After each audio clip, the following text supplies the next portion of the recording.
Keynote speaking is not anymore just something that you do to inspire others or to tell your story. Keynote speaking is one of the best marketing strategies you can use to find clients and to grow your business. But it doesn't happen just like that. You need a specific strategy, you need specific assets, and you need to understand exactly what event organizers, HR, and corporates want in order to book you as a keynote speaker. And this is exactly what we are going to talk about in this masterclass. I'm going to give you a specific blueprint for how to get booked as a keynote speaker and how to build a thought leadership brand that shares your vision, that spreads your message, and grows your business. Let's start. The topic of our presentation today, our 1.5 hour masterclass, so it will be 1 hour teaching and half an hour questions. And like really nothing is off limits if you want to talk about building your brand, doing event organizer outreach, posting content, thought leadership content on LinkedIn. Fire away. We are not so many. We have really a chance to dig deep into some of your questions and problems and pains. I can give you some actionable, really actionable advice based on everything that I do in my business with my clients. So take this opportunity. The topic for today is how to build a thought leadership brand to get booked as a keynote speaker. And for those of you who were at my masterclass last week, we were talking about how to build a speaker brand from scratch, what it requires in terms of niching down, in terms of developing your unique mechanism, in terms of developing your visual identity, your verbal identity even. And I was showing a lot of different examples of really top speakers of how they do it. And we were kind of reverse engineering their brands and the way how they got there. And today is more practical. Today we're gonna try to dissect the brains of event organizers, conference programmers, conference producers, HR, L&D department people who are actually the ones who book you as speakers. And we're going to talk about what it is that they want from you. So let's start. A few words about me for those of you who are here for the first time, because I did see a couple of people who are new. And if you're wondering how come it's new, I actually give these masterclasses every few weeks. And the masterclasses range from, building a brand on LinkedIn, just simple branding, visual design, Instagram content strategies, and keynote speaker topics. So everything around thought leadership, everything around visibility, and everything around making your voice heard to the people whom you can help the most. But I actually did not start in marketing. I started my whole journey as a cancer researcher. And I came to Austria 10 years ago to do my PhD in cancer immunology. And after my PhD, I worked in St. Anna Children Cancer Hospital.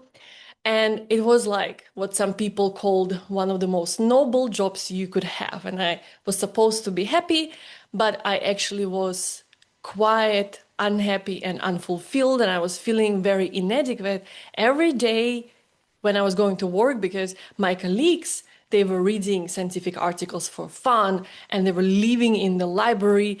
We had, it's still, when I lived in Finland during my master's, I had a student colleague, and she was from Philippines, and she would just like sleep under her desk sometimes because she just didn't want to go home to make like the most out of her time in the lab during the masters. And I was like, these people really have the passion for this, and I don't have the passion for that. And because I spent 8 years in science, I had literally no idea what else I can be doing with my life, but I felt like this is not it. There was a pull, a calling that I had to quit it. And so actually I did without any plan. I had no plan B. I had no idea what I was going to do.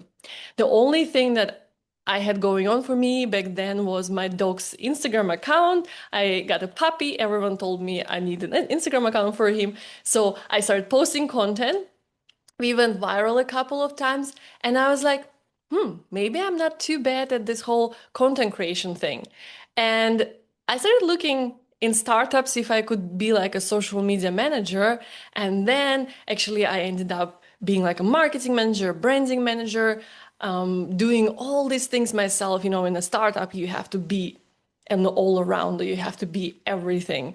And this way I learned the fastest way while studying at the same time. Like the startup experience, 2 years in startups was like the biggest life school I could have ever wished for. And so after working for those startups, I was like, okay, actually, I don't want to just focus for too long on just one project. I would like to work with multiple at the same time. So I started my own agency.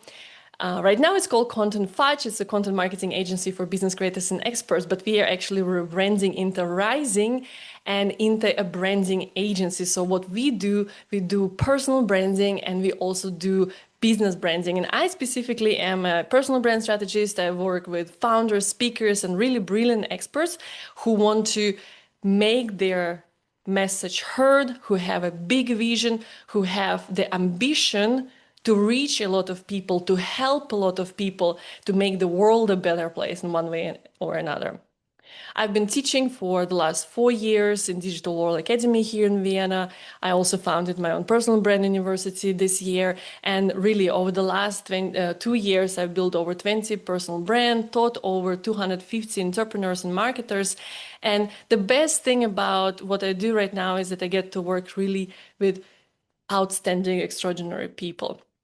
Founders, Olympians, keynote speakers, entrepreneurs, high-performing experts from all kinds of niches, from wealth managers to tennis coaches and therapists and psychologists.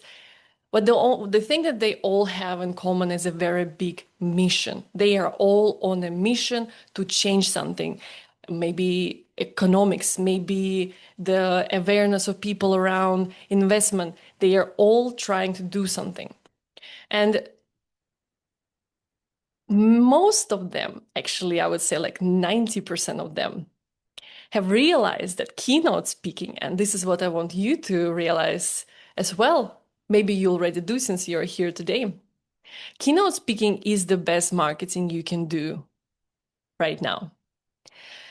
People are extremely skeptical and fed up with AI content, with technology, with being on social media, with the constant social media lies and stories and exaggerations of how things really are. It's really hard to get to know a person well online because there's so many things interfering with us being authentic or even showing up. That's so hard for many. But when you are on stage, it's an unprecedented amount of trust and credibility that you create without even doing anything and without paying a single cent and actually getting paid for this. So imagine what a lucrative way of marketing that is. And just to give you a few examples of my clients, they all have a business behind, right? They, for example, are either consultants or founders, and they have some sort of startup behind them. They maybe coaches. They all offer some sort of service or expertise. But they also are passionate about spreading their message. And so they all go on stage and get clients from speaking for their businesses. So this is one example is Jennifer Jongo. We built her brand from scratch. So she was like top 5 wealth managers in Austria. She was invisible online. Nobody even would know that she exists, or rather that she operates on that high level. She was the only woman who is allowed still in Austria to teach the next generation of wealth managers. And we started with her. We did everything that I'm going to show you today. And then she got a keynote at Female Future Festival. That's a very big festival in Vienna. Actually, now also in Germany and spreading around Europe as well. And after that keynote, there was a huge line of women who wanted to talk to her and find out how they can work with her. And that was last October, and I talked with her in March last time, and she was still booked out. It was crazy. She had to hire an additional person to process all of those requests, and in total, she brought like 250,000 worth of business into her company just from one keynote. So it's so powerful, and the more you do it, the higher you climb on that referral tree, the more powerful your connections become. And in the end, there is really no limits. Clemens grew really fast after going through everything that I'm going to show you today. He rose his prices like double, and so his whole revenue also increased. Gerd just recently started. We launched him in April, and he's speaking every single week, or at least maybe every second week. And his first keynote was in front of Women in Tech. It's a huge community, global community, with over 179 countries, over 200,000 members. It's enormous. So this is only possible when people come to you, your online presence, because we are talking inbound, we are talking cold audience that doesn't know you. We're not talking, I know this guy, I'm gonna text him and he will get me on stage. No, I'm not talking that. I'm talking when you want to go beyond your immediate network and create the inbound contacts, people contact you. And this is only possible when your online presence is so persuasive. And that's exactly what we're gonna achieve for you today, because I also want you to get such results. Okay, so if you're excited about this as well, I want you to give me a yes in the chat that you are hyped, that you want to learn this, because it will also give me energy to give you more knowledge. Let me see. Yes. Thank you. Awesome. I want to make it very clear, though, is that today's masterclass is not about speaking, because I know nothing about speaking, although I am considering to learn to speak better because I started a podcast now. My co-host is a professional speaking coach and media trainer.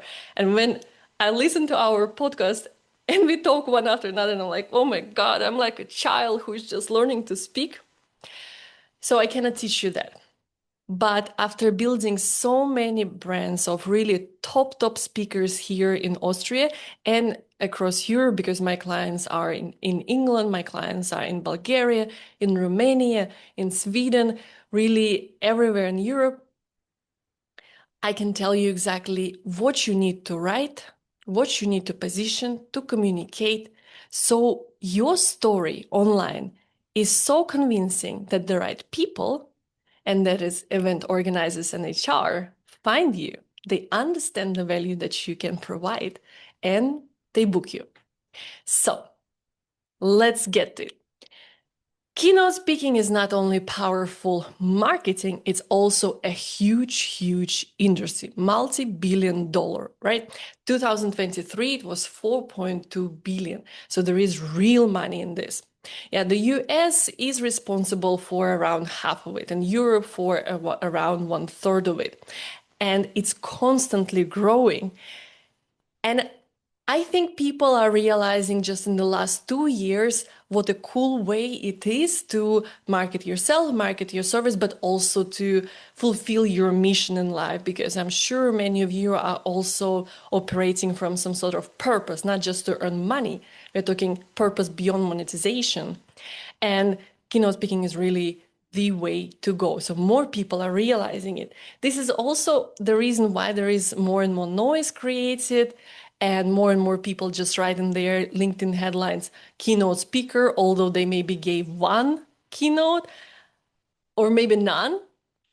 And I don't want to discourage you from doing that, because with our clients who want to become speakers and who are like really dedicated and they are going to get keynotes, and like we are working on their outreach, we're helping them get those keynotes. We are positioning them for the next 5 years, how they're going to be in the next 5 years. There are unfortunately a lot of people who just think that, okay, they can just write it, and without any proof of concept of any of doing it even once, that's just something they should write. And that's why the noise is created, but with the right strategy and the right communication and the right purpose, it's always about purpose and mission, you can stand out from out of all that noise. What I also want you to know is that 52% of all Keynote engagements worldwide come from the corporate world. That's why it's so important to understand how business world actually functions. You can't just say that you're inspirational or motivational speaker, because motivation fades the next morning. And the person comes back to work and starts scrolling on the phone again. What corporates are looking is for tangible results, concrete outcomes that you can deliver through your keynote. It can be specific frameworks, it can be specific thought reframes, it can be specific methodology. This is what they want, something that they can take and apply the next morning and continuously measure, continuously observe. Unfortunately, the level of motivation is not so hard to measure. You can observe it, but it's really hard to measure. And this is what I see for a lot of athletes. So for example, Clemens, when he quit his professional career, he was getting a lot of keynotes in Austria because he has a very charming personality. He is good at speaking in front of audience, and people really valued his past, his story. It was very inspiring. He had like 3 ACL injuries, and every single time he came back stronger. He won even more, and like the top of his career after all 3 injuries was vice world champion beach volleyball. And he has multiple European champion titles, multiple world tour medals. So really a lot of achievements. But the reason why he couldn't charge so much was because when a person would come to his website, it was still an athlete, a coach, because he was also doing coaching, and it was not positioned like an expert facing the corporate world with the knowledge that is valuable for the corporate world.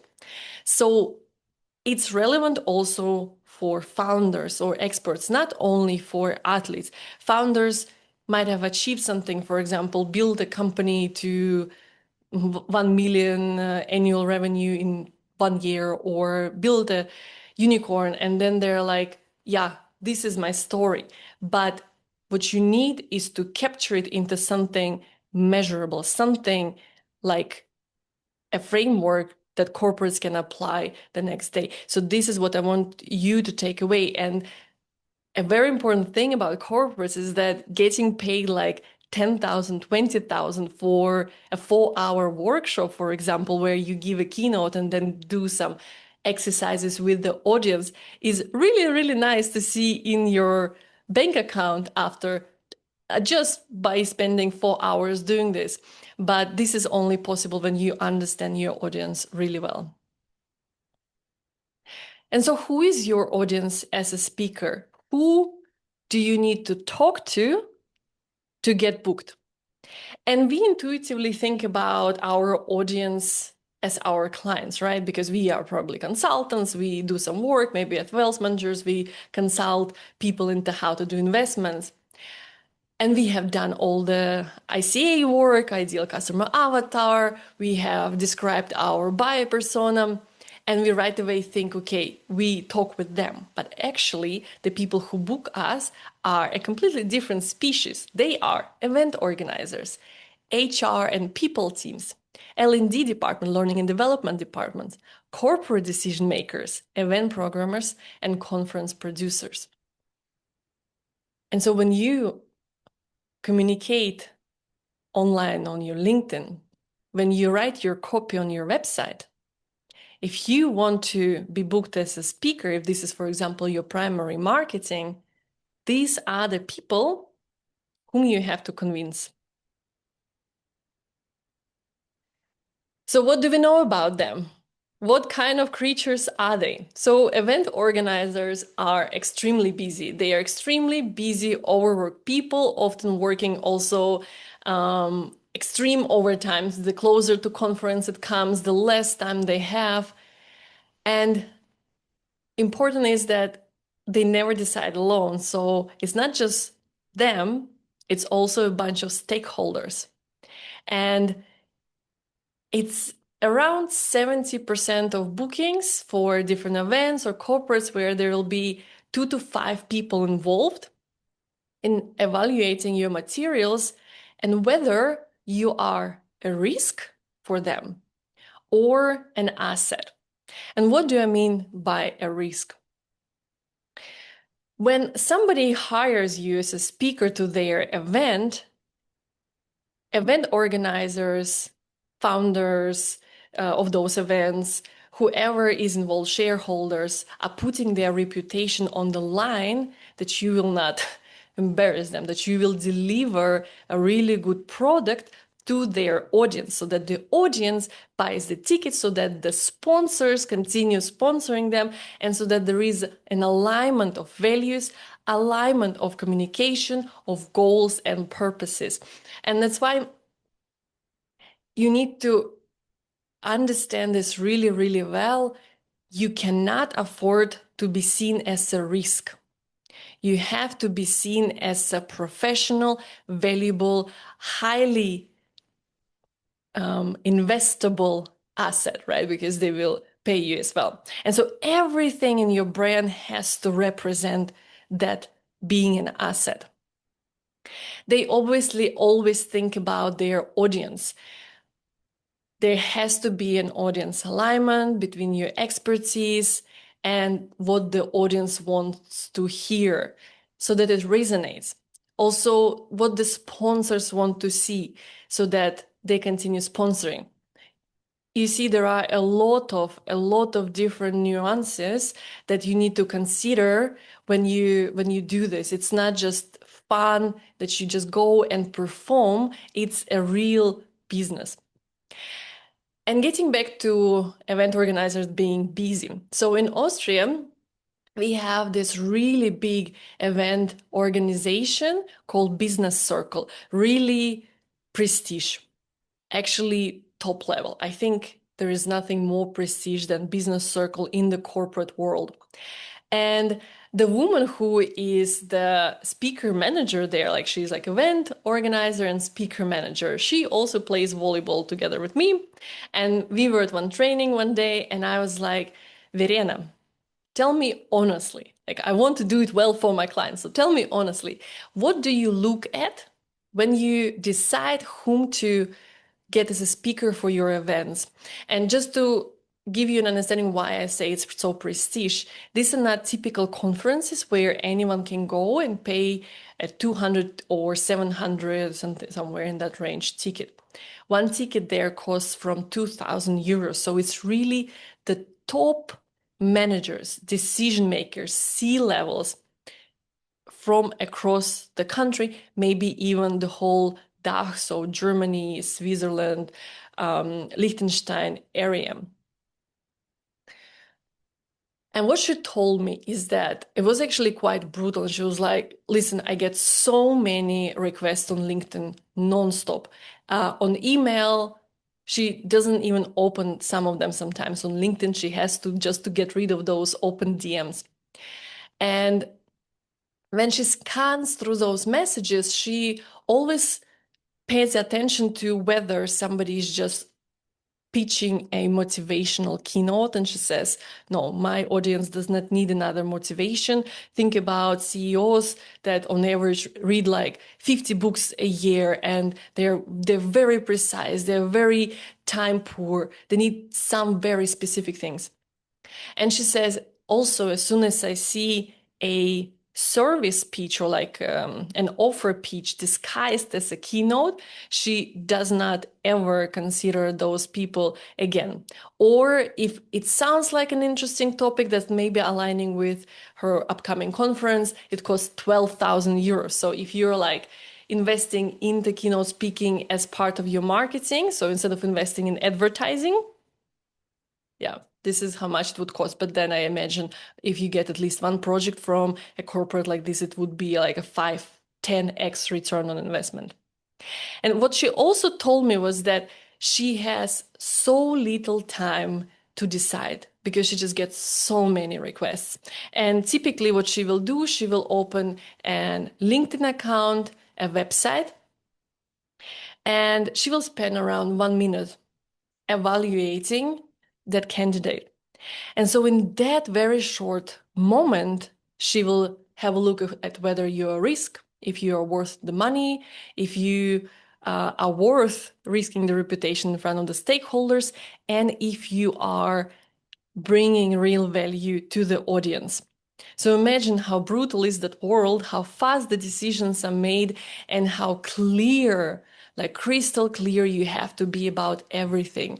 And, I've seen tons of websites from speakers, and if you have like long blocks of text without any headlines, irrelevant information, description of your whole CV and story, you will not manage to convince anyone because nobody has time to read all of this. So now that we understand who that audience is, we now know it's not about us, right? It's not about telling as much as possible about us. It's about what they want and how we can position ourselves so that they want us. And a few weeks ago in a mastermind where I am, Daniel Priestley was a guest speaker. And I don't know if you know him, but he's a founder of Score app and he's a founder of Den KPI. And he's like really one of the top entrepreneurs in the whole world and like really, really knowledgeable person in content creation, marketing, in business. And so we were discussing with him a lot about speaking and podcasting. And it really stayed with me what he told me. And I think I tell that to everyone now, that speaking is a product. You have to treat speaking just like any other offer or tangible product that you would be selling. So you have to go through the same process of positioning that product, of decorating that product, because for people to pre-book you, you need to treat yourself as a product with a brochure. And considering that people process 50% of information visually, it has to be a very pretty brochure. Yeah. So our agenda for today, and we are good on time, is positioning, how to get noticed, your origin story, how to make people feel stuff. I feel this is one of the most impactful parts of today because people are extremely disconnected through social media, through technology. We are also extremely bored because of AI. And it's really important to make people feel something, to create this connection between them and you. We will also discuss your online presence, so how to convince your target audience, and then I will tell you how to climb the speaking pyramid to get booked and to get eventually to the high-paying stages. So let's start with positioning, and to make sure that you're still with me and I have not put you to sleep, give me another yes in the chat that you are following me and that it is valuable for you. Awesome, thank you. So the single biggest reason great experts never get booked is not a talent. We can be great speakers. We can also have great story.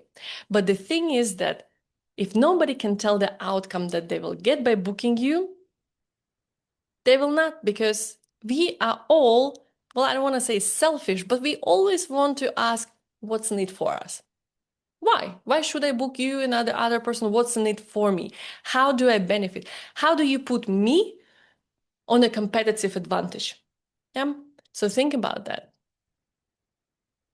That's why inspirational speaker is not a position worth paying. And if you have any of these tags in your LinkedIn profile, Think about whether this is really how you want people to know you. This is so interchangeable. There are like thousands of people like this: inspirational speaker, leadership speaker, transformational speaker, motivational speaker. But whenever you read something like this, you never know, okay, but what exactly does this mean? And positioning consists of two parts. You need to choose the correct category label, because a category label in the minds of your audience places you in the same category as competitors. So if you say, okay, you're a leadership speaker, you'll be compared to all the other leadership speakers. If you say you are a AI expert speaker, you will be compared to all of the AI experts. But this is only where the positioning begins. Like, the category that makes you comparable to others is just the first step. A clear positioning is the one that tells people the value you deliver, the outcomes, so that they book you. So let's have a look at the VEC positioning, something that I see a lot, because when we were starting with Clemens and then consecutively also with Julian Noll, who is a tennis pro, like US tennis champion and the most decorated tennis athlete, one of the most decorated tennis athletes in Austria. So we were going obviously through all of these speaking bureaus and speaker platforms like Sports Select or Premium Speakers. And I was just looking through other former athletes, how they position themselves, so that I know how I need to position my clients so that they clearly stand out. And most of them would write something like Olympic medalist or X number of medals in skiing, for example, speaks on motivation, teamwork, resilience, peak performance mindset. So broad, no uniqueness in anything that you would find there. And then you're like, okay, so do I decide based on who looks prettier on the pictures? That's why. If you want to really stand out from the crowd of speakers that is popping up these days, you need to create an IP, an intellectual property. So let me demonstrate to you how this can be done. So for example, Sir Dale Brailsford is the cycling director in UK. He coaches the top athletes in cycling, and like, they are getting so many medals under his supervision. And he sells the aggregation of marginal gains. So obviously he's an expert, but he's also a speaker. And what is aggregation of marginal gains? So the whole principle comes from the idea that if you broke down everything you could think of that goes into riding a bike, and then improved each component by 1%, you will get a significant cumulative increase when you put them all together. If you think about it, getting better by 1% every day is not a very new concept, right? If you think about books like Atomic Habits, for example, this exists already. But what Sir Dave Brailsford did was putting a different spin on it, something that comes from his experience, his expertise, his unique path and career, and then he puts a name on it, his unique name, so aggregation of marginal gains. And this is what he applies in his business every day when he's coaching athletes, but this is what he talks about on stage. And this is what every single corporate can take and apply in their business. So let's say, I don't know, like you are a brand strategist like me, I could break down every single thing that goes into building a great keynote speaker brand, for example, and improve it by 1%, design a Titan framework, or increase, I don't know, number of postings, something, 1%, whatever, that goes into the whole process. The overall result will be significantly better. And that's what he sells. And this is his unique IP that nobody else can teach. Then another examples, Lewis Pugh. He is a swimmer who has swum in every single ocean. And what he sells is achieving the impossible. It's a 5-part framework on vision, mindset, high performance, teams, meticulous preparation, never quitting, and flexibility. If you take these words separately, these are the words that we've all heard, and these are the words that I would say, that's a vague positioning. we don't do something like this. But you see, he packed it into a very unique combination that belongs only to him, because it is based on his experience, how he achieved the impossible of swimming in every ocean. And I mean, like, even in the very, very cold ones. And he sells this productized framework. Another example is Kobe Bryant, a very successful and famous basketball player. And he wrote a book and he productized Mamba mentality. It's a philosophy. It's a philosophy that you can live by. And it doesn't matter if you're applying it in business or if you live by it in your everyday life because you are obsessed with personal improvement. But basically, there are several pillars: get better every day, be prepared, be curious, find your passion, lead. So taken separately, it's also nothing specifically new or remarkable or anything we've never heard before. But he combined it into something that sounds so amazing, Mamba mentality. It really gives you a feeling that you are buying something that's going to change your life. It's like a whole mentality. And if you think about Simon Sinek and Start with Why framework, you know, he was not the first person who talked about the importance of having a purpose in business, having a purpose in order to lead teams better, in order to not burn out when you're building a business. But he framed it and he visualized it with those 3 circles. And that's what he became so well known for, that like gave the rise to his thought leadership career. Now he's like one of the biggest in business. So it might seem kind of like obvious, yeah, okay, framework. But many people might have them. They might use them every single day in their business, but they don't realize the power that lies in those framework, and that naming it in a unique way really gives you a competitive advantage and differentiates you from just another leadership speaker. This is an example from Clemens Doppler. When we were working on his keynotes, he, I think, didn't even realize at the beginning what a cool 12-second rule framework he has developed. So 12-second rule comes from the fact that in volleyball, after a point was made, you have 12 seconds for you to serve if you made a point, or for the opponent to serve while you're waiting to receive the ball. And so this moment, these 12 seconds, are very important if, for example, you lost several points in a row and you need to discuss your tactics, or you need to give your partner a few pointers of what they need to improve, or you feel like your partner is struggling and you need to motivate them somehow or help them snap out of that. And communication under pressure, decision making under pressure is nothing new either. But by tying it to your expertise, to your past and experience that you live through, can make it so ownable and defensible and only uniquely yours, that you will be remembered and known for that framework as the only expert who can teach it. And then you will hope that somebody will start teaching it on social media, like stealing your content. This is actually an excellent sign of recognition of your work. So what I want you to do is the number 1 step to developing your unique positioning as a speaker is packaging your expertise into a unique methodology.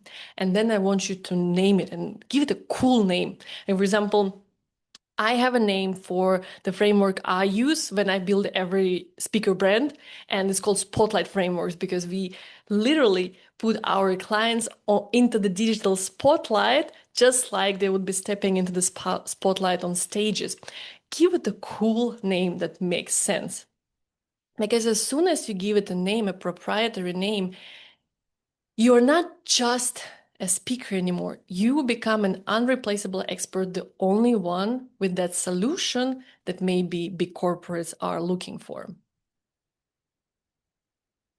And then I want you to take that name and incorporate it into the clear positioning formula. Very, very simple. I help whom, your target audience, do what, so achieve a certain outcome or solve a specific problem using the name of your unique mechanism. I build based on what is your experience. It might be a lengthy sentence, but it tells everything a person needs to understand why you is defensible, clear, and bookable. And if you are good students, which I hope you are, you're gonna send it to me. I always say that, and nobody ever does. But I wonder, and I want to challenge you guys, how committed you are if you really are serious about building your brand and improving your positioning so you get booked as the go-to speaker in your niche. Send it to me. I might criticize it, but then at least you will know how to do it right so you really stand out. But speaking is not the only thing that a person who is really building a legacy, who is really committed to becoming a thought leader in their industry, speaking is not the only thing that they need to do. There are two bonus steps to becoming a true thought leader. First of all is a conviction. You have to have a specific point of view. And it might be that it will ruffle some feathers, people will not like it, and maybe you will form, and hopefully this is actually what you should aim for, because that's what happens to all the great speakers, experts, brands out there, is that you get two camps. Two camps get formed. A camp of fans who love you unconditionally, the true fans who will recommend you all the time, and a camp of haters. And it's not a bad thing because it's typical. A person who is very convicted and dedicated to a specific mission will always have people who disagree with them. And that's why there is what's called a 3-star Amazon review effect phenomenon, where a really great book will have so many 5-star reviews and so many 1 or 2-star reviews that the average will be 3-star. That's what happens to the greatest. You can't avoid it. And if you want to become the greatest, you have to live by conviction. That might feel uncomfortable when you're pressing publish on LinkedIn because you're afraid that maybe you will offend somebody, but you cannot possibly make everyone like you. Somebody will be offended. It's not like something you need to aim for, but I just want to encourage you to stand by what you believe and really make it heard and share it. And another bonus step to becoming a true thought leader is content creation. I'm giving these masterclasses a lot. I'm also doing a lot of audits for speakers, for personal brands, for experts.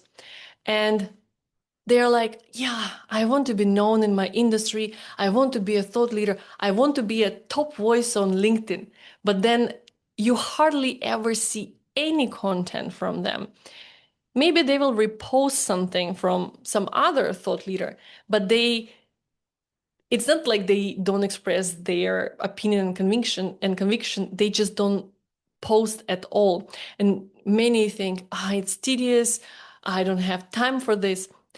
But content creation is the only way how you can be your own publicist. You don't need an agency to publish your book. You don't need any PR agency to write, to sell you to newspapers to write an article for you.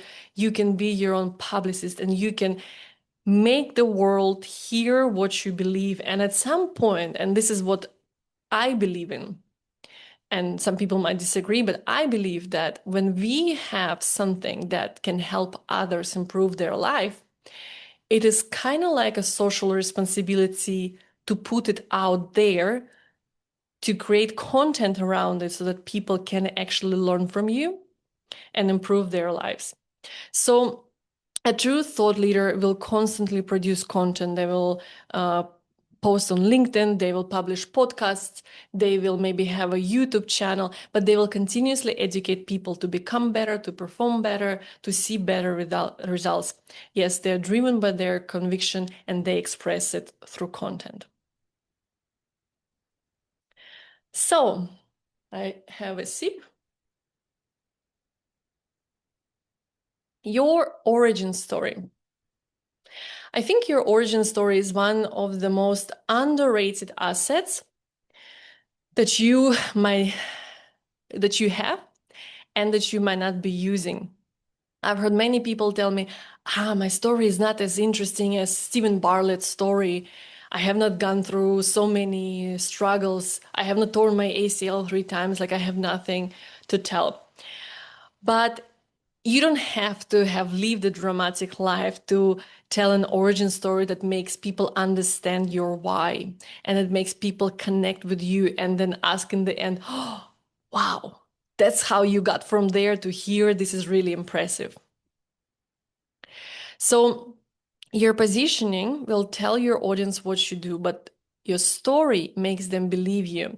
And this is how you can make your audience see themselves in you. Because an origin story and the framework that I'm going to share with you, the strategic transformation framework, is basically nothing else than painting a picture to your audience of where they are right now, like where they are struggling, what they need to go through to end up where you are right now, because you have already gone through this, to achieve those results that they want to achieve. So by sharing your own personal story, how you have developed that framework, how you achieve those results, how you live the life that you live right now, you paint a picture of the future that they can have as well. And that's why your origin story is one of the most powerful marketing materials that hardly anyone uses. Yeah? So yes, origin story is a strategic transformation, and I'm not talking about your CV. It's it's supposed to focus on very specific things that are relevant to the journey of your audience so that they can see themselves in you. And there are a lot of books that will give you different frameworks, just like we have developed our own. So for example, in the founder brand book, there will be one in the story brand, very popular trademark framework where you position yourself as a guide to guide your audience from where they are right now to the better life that they want to achieve, to the better results. So many different frameworks. You need to find the one that works best for you. But this is ours. So basically, we start with struggle. And every one of you has had some sort of struggle, or it doesn't even have to be like financial struggle or physical struggle. It can also be like a mental struggle of, we live in this kind of world. Like one of my clients, Gert, whom I mentioned, he's like, VC world is about to die and I'm here to make economy different. And so this was his internal struggle. Then you reach a decision, the turning point when you're like, I can't live like this anymore. I have to do something about it. Yeah, there has to be the turning point that separates the struggle from the journey. And the journey, this is the path that you have gone, and there can be a lot of up and downs, turns, everything possible. But that journey led you to achieving the future and the results that you are living right now, that you can teach the others. And this journey was basically how you develop your unique method. So yeah, by saying all of this, you paint a picture of how your audience gets to your results using your unique mechanism. So basically, you also position yourself as the social proof, as the first client that has achieved that result so that they see that it actually works. But it's not only about selling what it is you want to sell, your service or whatever. People love reading about you. People love to see the real you, the behind the polished social media you. And so, for example, with Julian, we have posted his like a carousel like this with his origin story, where he was a young, very passionate, ambitious athlete who was too small and skinny to hold a tennis racket in one arm to learn his shots. So he was learning to play with both arms, and like he became known for like the two-arm shot, whatever it's called.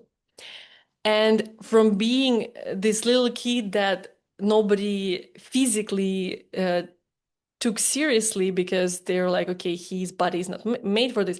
But he was so convinced, he had such a big dream and passion that he will be the Grand Slam champion, which he became. And the path, how he developed it, how he got there, and how he developed different mindset rules and different court rules during the journey. Now he talks about them in his keynote. And basically in this post, all we did was describing where he started the struggle, how he got there, everything he has gone through, and what he's doing right now, teaching corporates and people, private people also, how to achieve that in their lives. And just after one day of posting, I took the screenshot, 221 people liked it. It was the most successful post in his among his recent posts in the last few years. And he was writing me this in German. It says that his community absolutely loves this, and he's very, very thankful for that. And if you want to go to his account, it's Julian Noel. We also express his origin story in the form of very simple video with a few cutouts from his games, and people absolutely loved it. He even got new followers through this just because it was shared in such an authentic way. And Jennifer, who I also already mentioned, she was speaking at one of my events that I was organizing last year. And because she was my client and I knew her story really well, I knew what a passionate woman she was, who was fighting for the rights of everyone, to change the idea that wealth is only the privilege of the rich, but the right of everyone. So this is her mission, to make people aware of that and help them create their wealth. I came on stage and I started introducing her through her origin story, saying that actually she never had money in her childhood. Her mom was not making all the money. She didn't have a dad who could provide. And when she was in the university, her mom got so sick that Jennifer had to work for both of them alongside her studies to make ends meet. And that's when she started getting interested in investment and how she could multiply the little money that she was making by waiting in restaurants, how she could multiply it and grow it passively. And so now she's the top 5 wealth managers in Austria, the only woman who is allowed to teach the next generation of managers, and she finances enormous amounts of money every single year without a team, although now she had to hire a team. So you see, when you hear this kind of story, you see a person not as somebody who is like talking to you from altitude, somebody who you would never have anything in common. You suddenly see them as a real person who have also gone through real stuff, and you respect them even more. You are now involved in their story, in their success, and you're cheering them on. And that's why when you are developing your origin stories, I actually encourage you to give them to moderators who introduce you on the stage, to create this emotional valley from where you started to where you got, so that the audience is sitting there already absolutely invested, looking forward to your insights. Now, we're gonna proceed to a more practical part, which is online presence. We talked about your positioning, we talked about your origin story. You know now what you need to communicate, the value, the outcomes, and all of those things. You know now who you're communicating with. So let's have a look at what you need. So positioning and story are messages. These assets that I'm going to talk about carry that message through the 60-second evaluation period, and the room of stakeholders. So let's have a look. Wait a second. I know that I'm gonna block a little bit.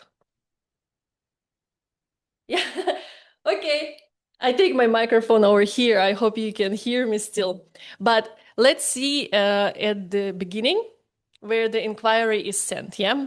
What is the first thing? That's the first impression. Does the site look professional and credible? Unfortunately, you guys, if your brand and website look DIY, then people will think that you're also DIY and your offer is DIY and your talk is also not on the level that the event organizers are looking for. And it's brutal because it's so easy now to make a very good website. There are tools with templates, there is AI. If you just dedicate some time, you learn how to do it, what exactly to write there, you can actually end up with a pretty cool website. And people look for a wow factor, because imagine if an event organizer opens like 10 websites side by side and they have like 60 seconds to evaluate yours. The ones where they will stay longer will be the ones where the first impression will be like, wow, okay, let me see what I see here. The second thing is the hero section. Yeah?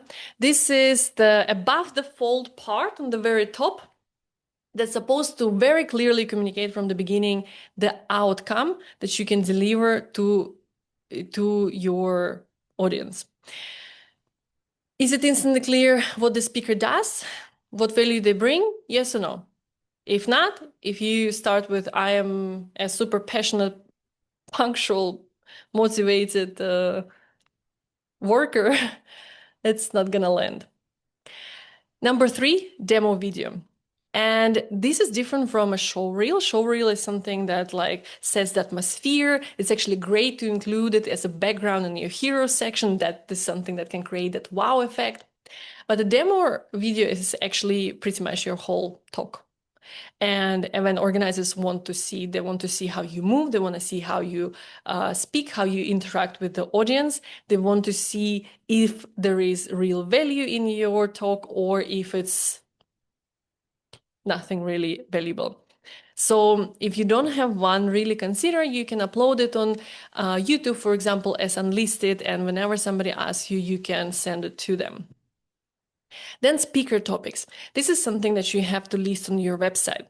And typically, a keynote speaker will have a signature talk, something that they are really known for, that basically communicates their main IP and build on top of their purpose. But often you will be speaking about a few more things. So if you can create 4 or 5 clear topics with clear outcome-driven headlines and clear description, this is what the event organizers will be looking for on your website. Then number 5, super, super important, past client logos.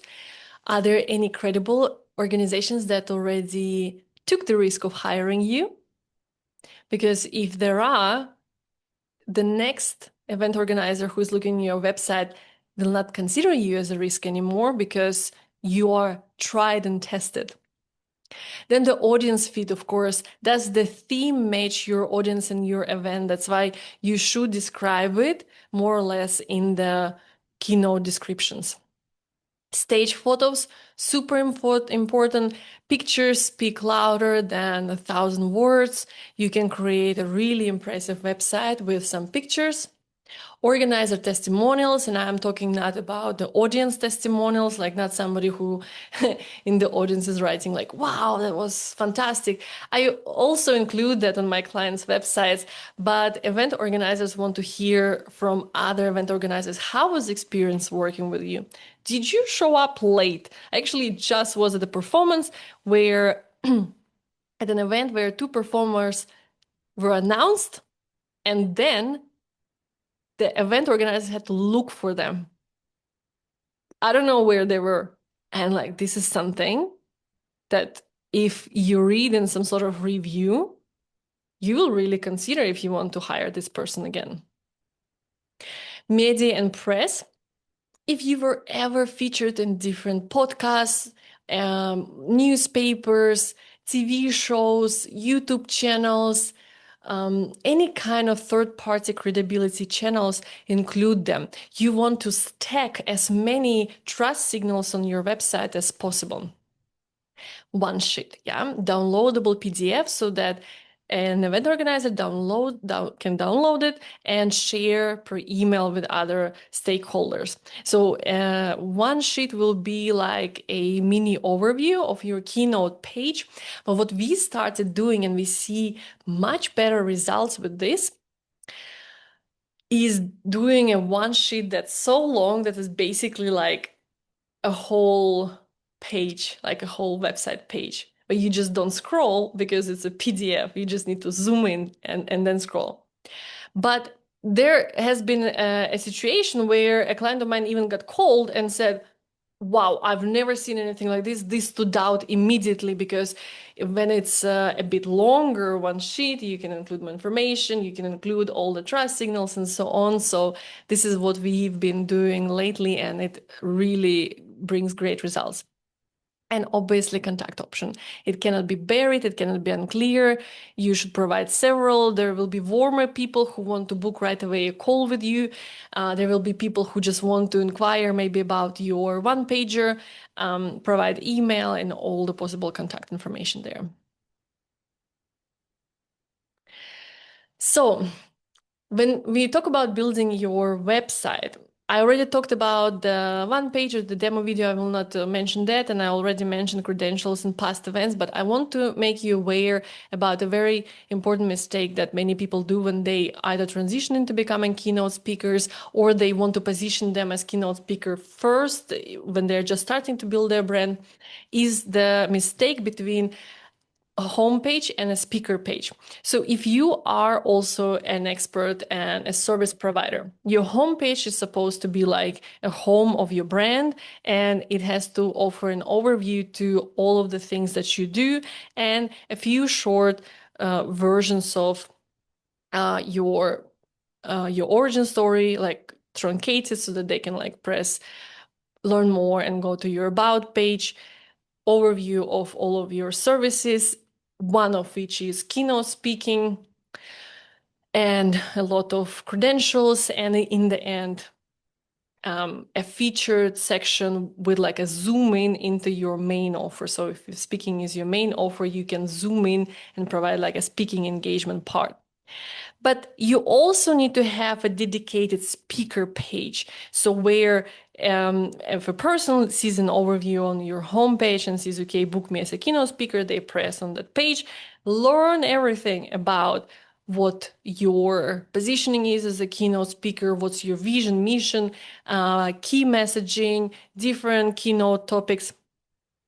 And then they decide if they want to book you. So this is what we do with all of our clients. We think first, is this website going to be a reflection of their overall personal brand, or is it just going to be for speaking, just for speaking because they don't do anything else?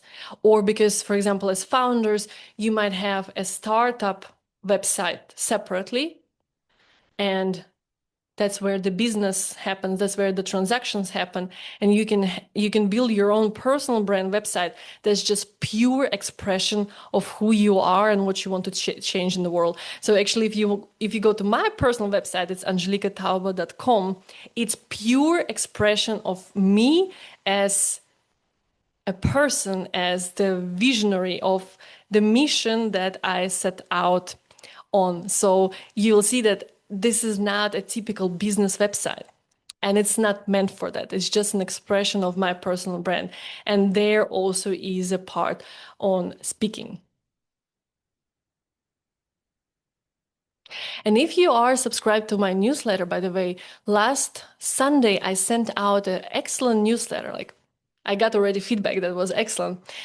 I really broke down and dissected the anatomy of a perfect homepage, and I included, I think, like 8 different websites that are excellent as an inspiration. So if you were not in my newsletter back then, but you want me to forward you that email, text me on Instagram, for example. Maybe Manuel can send my links in the chat.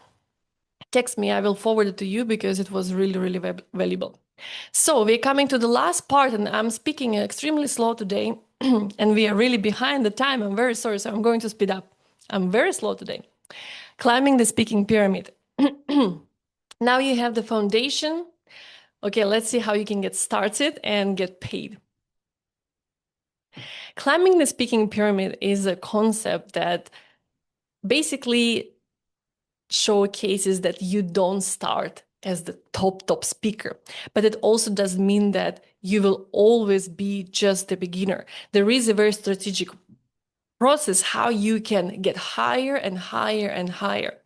And so if you're just starting out and you have none of the assets that I was just talking about, start locally on some warm-up stages from some friends. Then go up to the community stages, something a bit bigger, maybe some sort of like business breakfast or some sort of like business networking events in your industry. And you also have to think that it will be very likely that in the beginning you will not be paid, and you will even be asked to pay sometimes, and that's okay. And it is an investment in collecting all of the assets that I mentioned, the pictures, the logos, the testimonials, the credentials. So treat it as just like you would be paying for meta advertising, for example. Then we have the industry stage with more people, the headline stage where it's like huge already, and the legacy stage. And that's where you can be considered as a really global international keynote speaker. And basically what you need to do active outreach, networking, and going through your contacts to climb it. And a very motivated person, like for example, with Jennifer, she was sending out, like we made the list and she was sending out around between 10 and 20 outreach emails every single week. That wasn't even that much considering that we were also posting a ton of content with her. So, but considering that most people don't do anything and then are like, oh, I don't get asked to speak on stages. Well, that's the reason, because there are people who are like sending out their pitches and getting in front of the event organizers. So if you just sit and wait that the event organizer will get in front of you, you will have to wait for a long time. And just to give you an idea of how you can ask to be paid, and this is like the benchmark in Europe that I've also observed among my clients. So when you're just starting, just go do it for free, collect all of the assets, really. You get paid with the opportunity of people risking taking you, not even knowing whether you're going to be good or not. But then when you are already more or less, you have some experience, you can start asking between like 1.5 to 3,000 euros. This is where many speakers start. Then you can increase to like 4 to 7,000, then up to 15,000, then up to 25,000. And then actually there is no limit. If you think about huge keynote speakers like Tony Robbins, we are talking like 100,000. If you think about Gary Vee, I know an hour with him in some sort of like context costs 350,000 euros. So it's like really huge money. My mentor, who owns the biggest branding agency in Australia, he was giving a keynote in Germany last year. He was paid for that 1 hour, 60,000. But the value that he was delivering there, the frameworks, one after another, bam. It was the most insightful personal branding keynote that I've ever attended, which was worth more than like going to do an MBA in marketing. So we are at the end and we are coming to the Q&A. Just a quick recap. Now you know how to formulate a strong positioning statement. You know how to package your unique IP to be considered as a thought leader. You know how to optimize your online presence, and you know what assets you need. You know how to get started with the speaking pyramid, and you know what you can expect to charge. So before we get to the Q&A, I just want to tell you shortly about what I could do for you if you need help building your speaker brand. So I have shown you examples of these wonderful people and the outcomes that they have received. And that was possible because they did things very Well, from the beginning, and it was clear, they were clear in their positioning, they were clear in their strategy. They had wonderful websites, super clear assets, one pagers, like really unique ones, posting content, posting their origin stories. So these are all the things that we do for our clients. I think you already got an impression of what is possible. So if you need any help, for example, this is how our Spotlight framework looks like. We start with a strategy. Always we build a strong foundation for your brand so that it's positioned for the next 5-10 years. So you're building for the future, however big it is. So because we and our team, we all think nothing is impossible. We have very big dreams ourselves. We are very open-minded. So when clients come to us, it's very often that they tell us, oh my God, I feel 10 times bigger than I thought I am, because we often don't see our own value. And we make ourselves so small. So our strength is that we don't just communicate clearly the outcome that you deliver, we also showcase you as exactly an expert that you are. Then we create all of those things that we talked about: website, beautiful brand, even photography and videography and show reel. And then we connect. So we connect with our audience on social media. We tell your origin story. We talk about your offers in a way that is not salesy, but that is value driven. And of course, for those who want to become, for example, top voice on LinkedIn, like Gert, we post every day, we analyze, we plan all the content strategies, content calendars, and so on.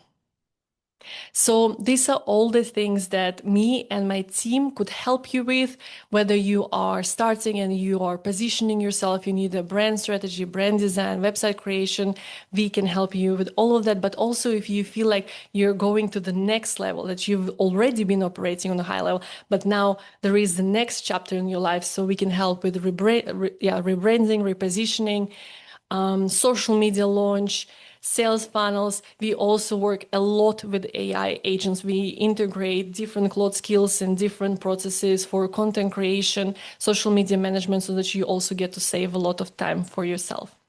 So these are the kinds of things that we do. And if you need help, we would be very happy to do that for you.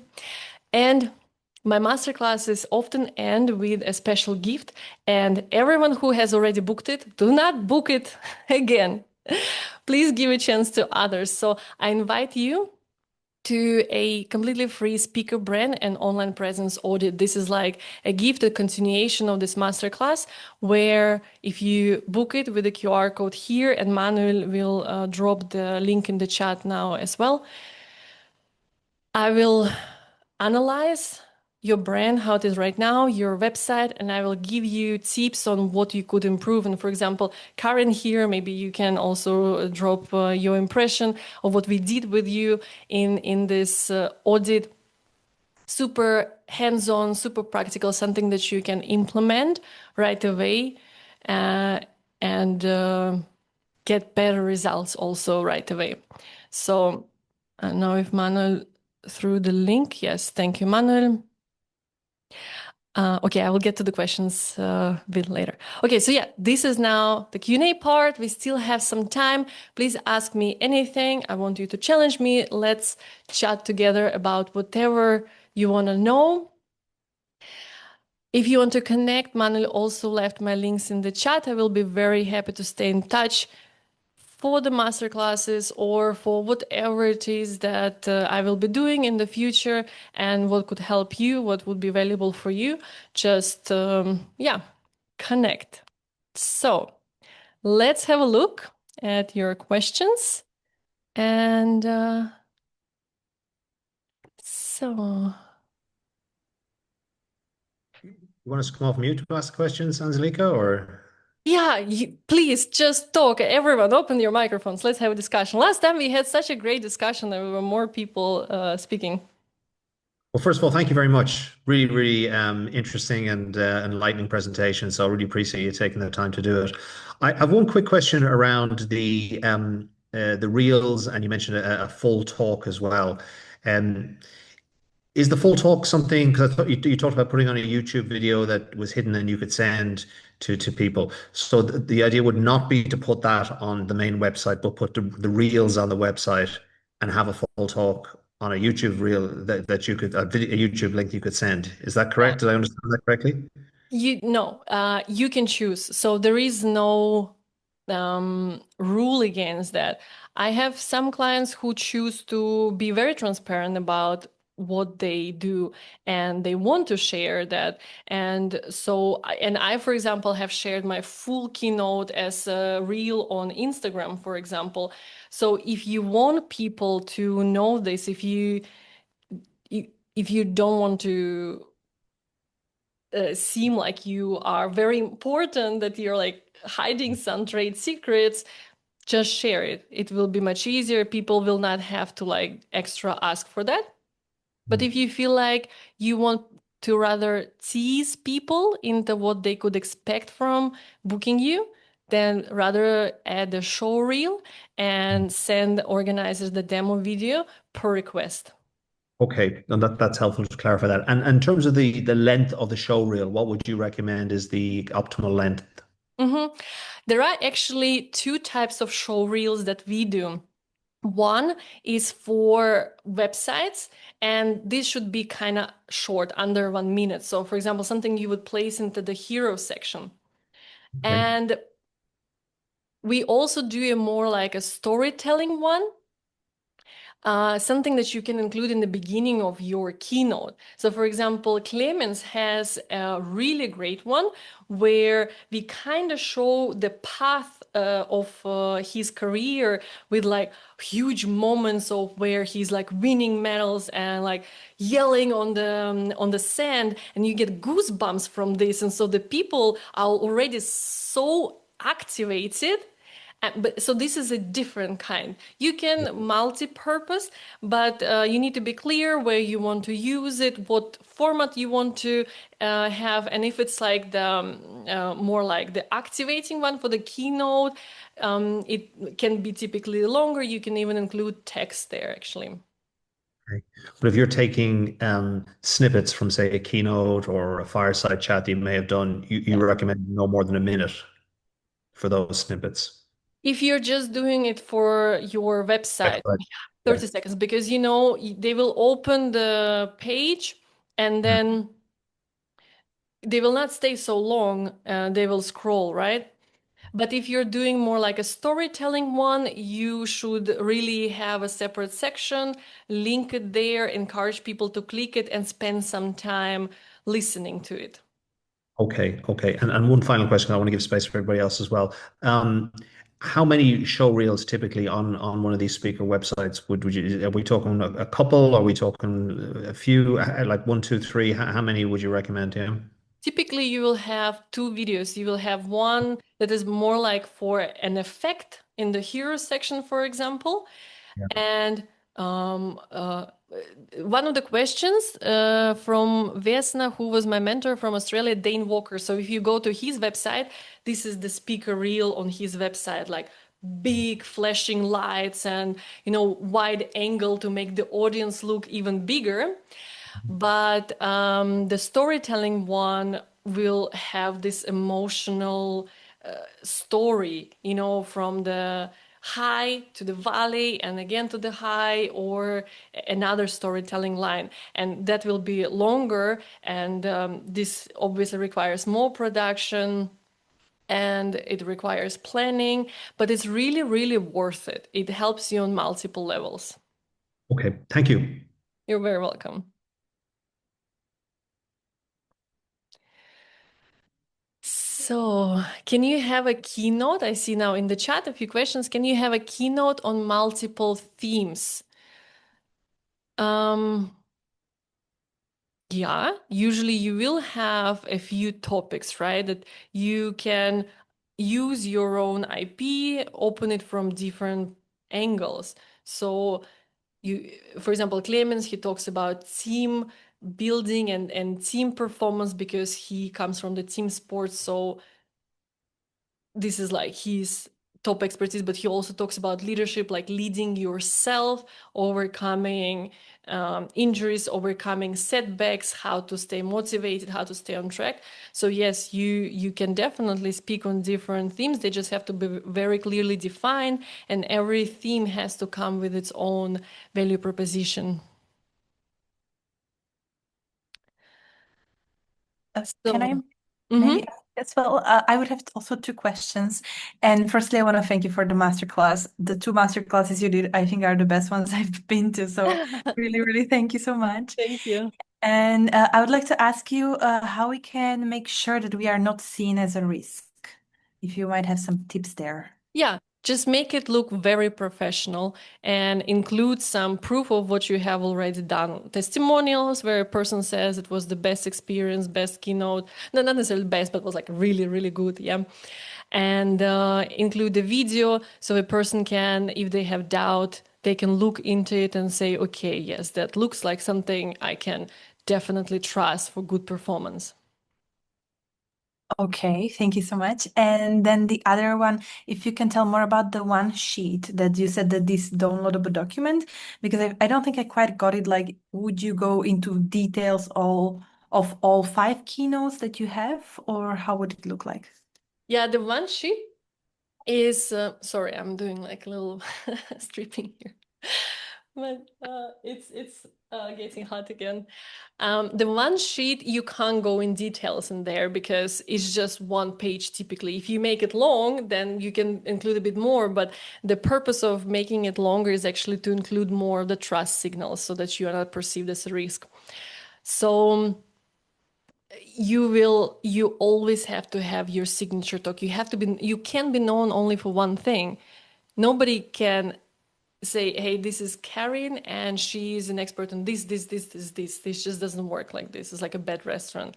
So front facing, a signature keynote or signature method, and then you can list additional topics that you can also talk about. What I don't want to see, what I've seen already a lot, is basically speakers that don't have a spine, so to say, because they basically customize every keynote to the event. And they're not known for anything in the end, but they justify it by saying, I don't want to be a one-trick pony, but you're also not really becoming known for anything. And you want to, this is why everyone does branding. You want to incept that one concept in your audience's mind that you're known for. So to be more precise, answering your question, you should include your value proposition there, so your positioning statement. You should include, for example, some numbers spoke at 1,000 plus audience stages, or inspired that amount of people. I don't know, like some sort of significant numbers, logos. Most likely you will be able to just include one picture. And if you do a longer one, you can even embed links to your videos in those one pages. That's why they're so great. They're like portable website that the people can just like send to each other per email and download on their computer. Because I also was speaking with the CEO of one magazine here in Vienna. It's called Wienerin. It's like Viennese woman, so Viennese entrepreneur, female entrepreneur. And she was like, because I was pitching myself to speak at their gala, and she was like, send me your one pager. And I usually save all of this information in different folders, separated per theme, like per topic, like branding, marketing, leadership, and so on. So those categories that we talked about. And yeah, whenever they have an event that fits that category, she will open that folder and will go through everyone, because in those folders are already the people that she came in contact with, so they're not cold. And she chooses from the warm people, right? From the people she already knows. And only then, if there is nobody good enough, she goes into the internet to find somebody else. Okay. So, sorry, if I got it right. So you would create one pager as an overview and then one longer. document or No, just one pager? just one page. You can Okay. decide either you do more like typical one where it's just A4, or you can get a bit more creative and do a longer one and trick everyone into having a longer one pager. Okay. Okay. Thank you so much. Thank you really for all the information.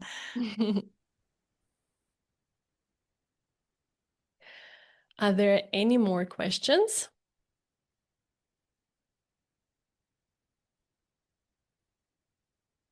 Yeah, sorry. I have a question. Hi, Jay. Sec. Sorry, I was watching football. Okay. I literally just went through my website. Sorry, my website, and then I went to, is it Dane, the one you shared? Yeah, Yeah, that blew me away. yeah. So I can't understand what you mean about the hero section. Hmm. I had a picture there because I didn't have anything impressive. Like the the clip he has is literally is capturing him on stage and like the people. Hmm. So if you don't have something like that, I've spoken to maximum 200 people. Oh, was already a lot. You should be proud. That's not like something to shake off. Okay, I might not have a clip like that, but instead, can I have a photo instead in the hero section? Does it always have to be like a video? No, no. You start with what you have and then you develop, you climb the pyramid, you get more assets, you invest also more because you get more from those keynotes, and when the time is right, you can develop a clip like this. But in the beginning, nobody expects this from you because where would you get that? But that's also the reason why when you have something like this, you can be like, hey, this is my proof. So my hour costs 60,000. But when you don't Right. have something like this, yeah, you'll be like, okay, 5,000. That's also not bad. Maybe you have a few photos, you can do like a slideshow. Okay. My second question was on the layout of the speaker page, because I do a lot of things, and the main homepage is literally the home of what I do. Then I have a separate speaker page. That layout currently has keynote topics, which I set maximum to 3. Mhm. And then what I did with the bottom of the rest of the page, I put my previous talks. Mm-hmm. Like, you mean text or videos? Uh, Text and images. I'm not Mm-hmm. allowed. So I did a TED talk, but they told me I'm not allowed to actually put, because I don't own that content. I can't put it on my website. So I put images. But why? I don't know this legal side, but I could totally imagine that you could embed a YouTube link on your website. Yeah, I can put the link, but I used an image so visually it looks good. Mm-hmm. So what I'm asking is, what's the best layout for the speaking page? Oh, Is it just your keynote talks, which is 3 I currently have, and then my previous talks? mm.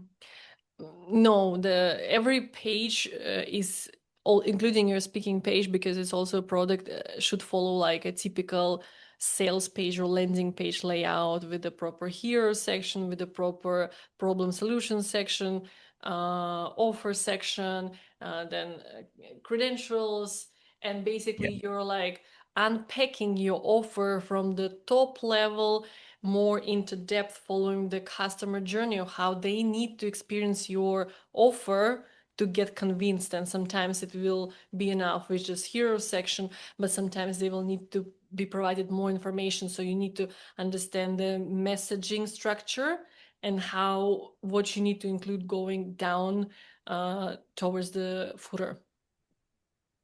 Okay. Okay, that makes sense. So it's still a pitch. That page is still pitching. My final question. I'm not sure you touched on this. Marketing toolkit.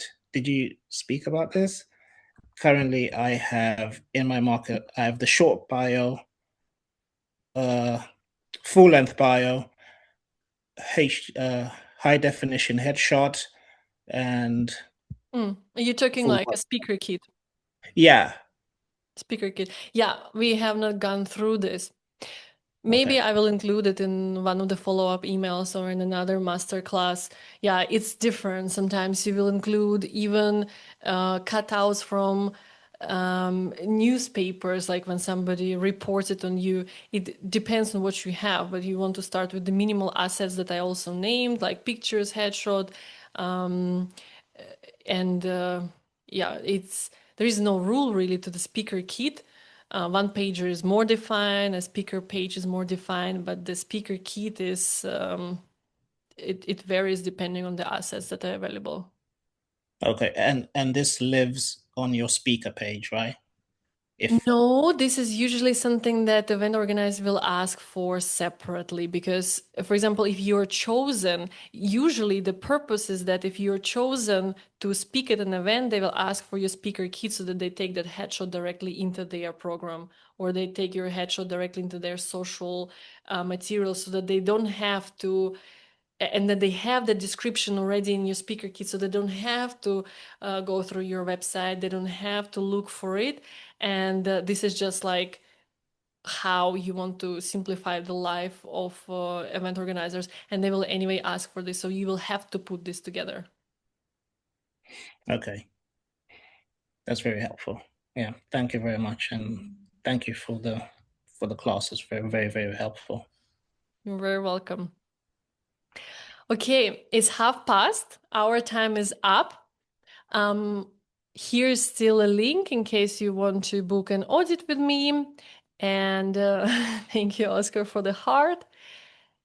And yeah, let's stay in touch. Stay in my newsletter. I always announce upcoming masterclasses there. And thank you very much for your attention. I really appreciate your time. I appreciate you.